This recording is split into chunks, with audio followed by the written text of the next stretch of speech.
प्रिय विद्यार्थियों, भारत दुर्दशा नाटक के चौथे अंक की व्याख्या की जा रही है। चौथे अंक में सबसे पहले भारत दुर्देव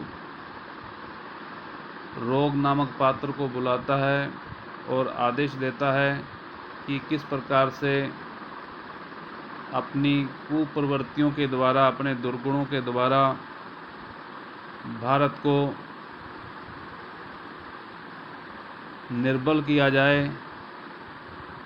तत्पश्चात वह एक अन्य पात्र आलस्य को इसी प्रकार का आदेश देता है कि किस प्रकार तुम जाकर समस्त भारतवासियों को आलसी बना दो, उनमें किसी प्रकार की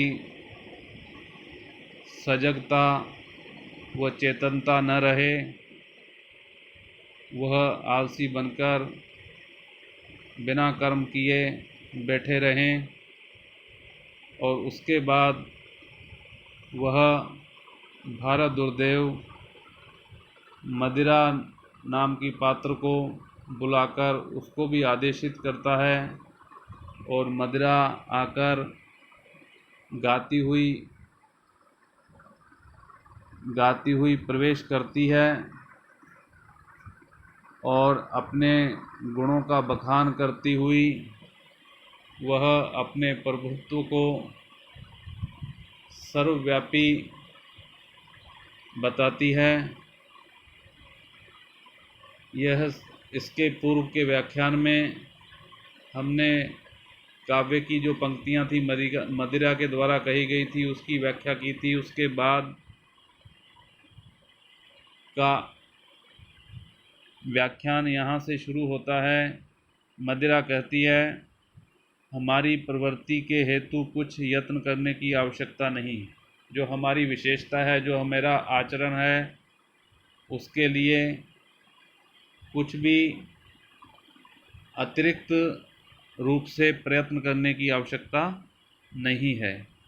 मनु पुकारते हैं प्रवृत्ति रेषा भूताना, और भागवत में कहा है लोके व्यव्याम मिष्यद्य मध्य सेवा नित्य यास्ति जंतो। उस पर भी वर्तमान समय की सभ्यता की तो मैं मुख्य मूल सूत्र हूँ।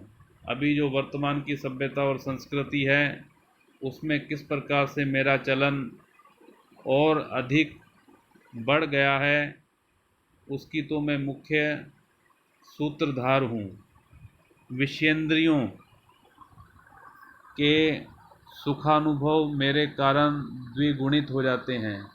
जो कामेंद्रियाँ होती हैं, जो विषयेंद्रियाँ होती हैं, मेरा जो भी पान कर लेता है किस प्रकार से उसके सुख के जो अनुभव हैं वह 10 गुना अधिक बढ़ जाते हैं, द्विगुणित हो जाते हैं, 2 गुना अधिक बढ़ जाते हैं, अर्थात कई गुना अधिक बढ़ जाते हैं। संगीत साहित्य की तो एकमात्र जननी हूँ। चाहे वह संगीत हो, चाहे वह साहित्य हो, संगीतकार या साहित्यकार कवि किस प्रकार से मदिरा पान करके अपना साहित्य और संगीत रचता है,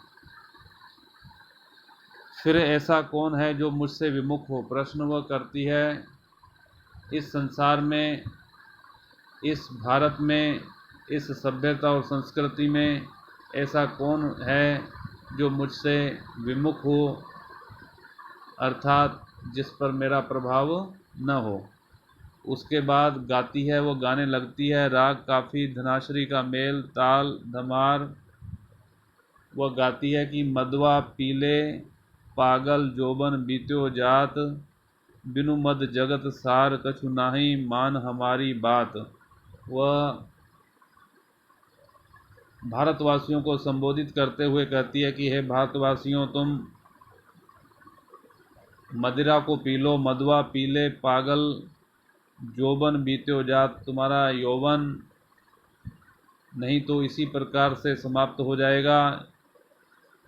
बिनु मद जगत सार, बिना मद के, बिना शराब के, बिना नशे के संसार का कुछ भी निचोड़ नहीं है, जगत सार कछु नाही, मान हमारी बात तुम हमारी बात को मानो, जैसा मैं कहती हूँ वैसा करो। पी प्याला छक छक आनंद से, नितहि सांझ और प्रात।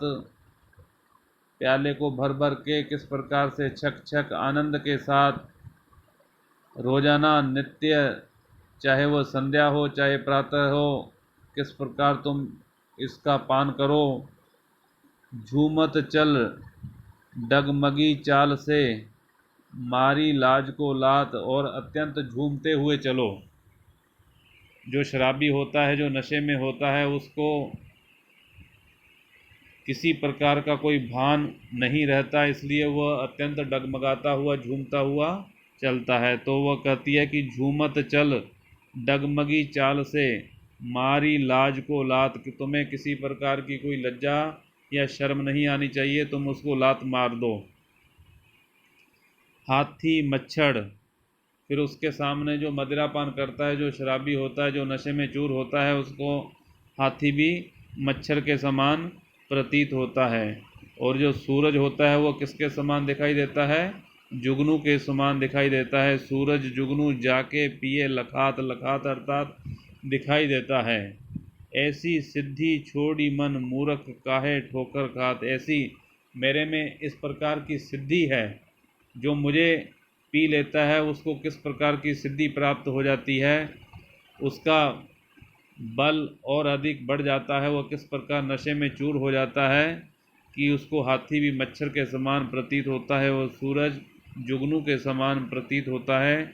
ऐसी सिद्धि छोड़ी मन है मन, मूर्ख काहे ठोकर खात, तुम क्यों इधर उधर की ठोकर व्यर्थ में खा रहे हो, तुम मेरा पान करो।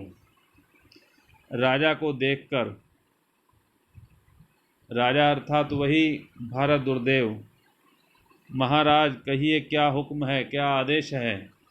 मदिरा जब प्रवेश करती है तो वो पहले गाना गाती है और अपने प्रभाव का बखान करती है, फिर उसके बाद अपने राजा को देखकर कहती है कि महाराज कहिए क्या आदेश है। भारत दुर्देव कहता है, हमने बहुत से अपने वीर हिंदुस्तान में भेजे हैं, तेरे से पूर्व बहुत सारे मेरे वीर सैनिक हिंदुस्तान में हमने भेजे हैं, परंतु मुझको तुमसे जितनी आशा है उतनी और किसी से नहीं है। जो मैं तुमसे उम्मीद लगाए बैठा हूँ वह मैं उनसे नहीं लगा सकता, इसलिए तुम्हारे से जितनी मुझे आशा है वो किसी से नहीं है। जरा तुम भी हिंदुस्तान की तरफ जाओ और हिंदुओं से समझो तो, अर्थात तुम किस प्रकार से हिंदुओं को अपने वश में कर सकती हो।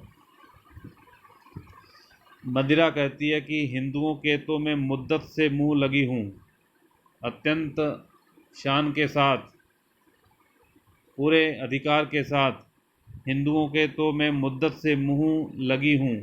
अब आपकी आज्ञा से और भी अपना जाल फैलाऊंगी। मैं पहले से ही उनके मुंह में मुंह लगी हूँ, लेकिन जब आपका आदेश है तो मैं अपना जाल और ज़्यादा फैलाऊंगी और छोटे बड़े सबके गले का हार बन जाऊंगी।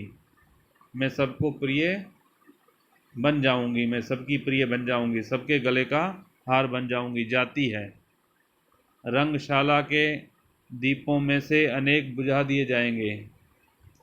अंधकार का प्रवेश, आंधी आने की भांति शब्द सुनाई पड़ता है। एक अन्य पात्र मदिरा के बाद अंधकार आता है, उसका प्रवेश होता है रंगमंच पर, और रंगशाला के जो दीपों में से अनेक आधे दीपक, आधे से ज़्यादा दीपक बुझा दिए जाते हैं। आंधी आने की भांति शब्द सुनाई पड़ता है। गाता हुआ स्खलित नृत्य करता है, राग काफ़ी, और कहता है जय जय कलयुग राज की, जय महामोह महाराज की। अटल छत्र सिर फिरत थाप, जंग मानत जाके काज की। कलह अविद्या मोह मूढ़ता, सबे नाश के साज की। कलयुग के राजा की जय हो, जय जय कलयुग राज की, जय महामोह, अत्यंत मोह के वश में जो पड़े हुए हैं, मोह के जो महाराजा हैं उसकी भी जय हो। अटल छत्र सिर फिरत थाप जंग मानत जाके काज की, कलह अविद्या ये सभी का मैं प्रतीक हूँ। कलह, अविद्या, मोह, मूढ़ता, मूर्खता, मोह सबे नाश के साज की, सभी की मैं सज्जा हूँ। हमारा सृष्टि संहार कारक भगवान तमोगुण जी से जन्म है। वो अपने बारे में अंधकार कहता है कि मेरा जन्म कहाँ से हुआ है? भगवान तमोगुण जी से मेरा जन्म हुआ है, जो सृष्टि के संहार कारक हैं, सृष्टि को मिटाने वाले हैं। अंधकार अंधेरे का सूचक होता है, अविद्या का सूचक होता है, अज्ञानता का सूचक होता है। चोर, उलूक और लंपटों के हम एकमात्र जीवन हैं। ये सब अंधकार में अपना काम करते हैं, चाहे वह चोर हों, चाहे उल्लू हों और चाहे लंपट हों, कि हम एकमात्र जीवन हैं। पर्वतों की गुहा, शोकितों के नेत्र, मूर्खों के मस्तिष्क और खलों के चित्त में, दुष्टों के चित्त में हमारा निवास है, अंधकार कहता है। हृदय के और प्रत्यक्ष चारों नेत्र हमारे प्रताप से बेकाम हो जाते हैं। हमारे दो स्वरूप हैं, एक आध्यात्मिक और एक आदि भौतिक, जो लोक में अज्ञान और अंधेरे के नाम से प्रसिद्ध है। सुनते हैं कि भारतवर्ष में भेजने को मुझे मेरे परम पूज्य मित्र दुर्देव महाराज ने आज बुलाया है। वो अपना बखान करते हुए, पहले अपने गुणों का बखान करते हुए कहता है, अपने आप से कहता है कि अंधकार कहता है कि भारतवर्ष में सुना है मैंने, भारतवर्ष में भेजने को मुझे मेरे परम पूज्य मित्र दुर्देव महाराज ने आज बुलाया है। चलें देखें क्या कहते हैं।